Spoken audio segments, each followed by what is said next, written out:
ہمیشہ سے political leadership دینا تھا اپنے ملک کی، لیکن اس شہر کو سازشوں کے ذریعے اور سازشیں کرنے والے کبھی غیر سکینی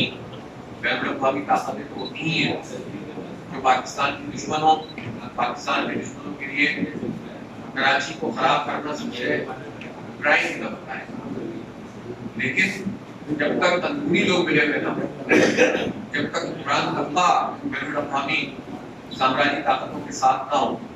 تو یہ سلوک کسی شہر کے ساتھ نہیں کیا جا سکتا. تو کراچی کو تباہ کرنے کا ہے، اس کو اس کی حقیقی نمائندگی سے محروم بھی کیا جاتا ہے اور اس کو تباہ حال بھی کیا جاتا ہے. پھر جو قرآن طبقہ ہے مختلف پارٹیوں کی صورت میں وہ اور مختلف اداروں کی صورت میں یہ حکمران طبقہ مل بیٹھ کر جب پریشر زیادہ بڑھنے لگتا ہے تو فیصلے کر لیتے ہیں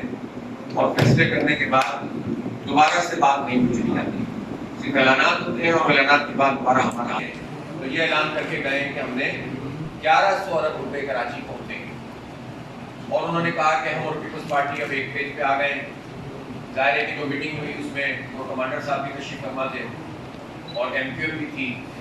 اور پیپلز پارٹی بھی تھی اور پی ٹی آئی بھی تھی. ظاہر ہے کہ یہ چار پوچھا تو ہم نے یہ بات کہی کہ ہمیں اس شہر کی کوئی امید نہیں ہے، اعلانات ہوئے ہیں ٹھیک ہے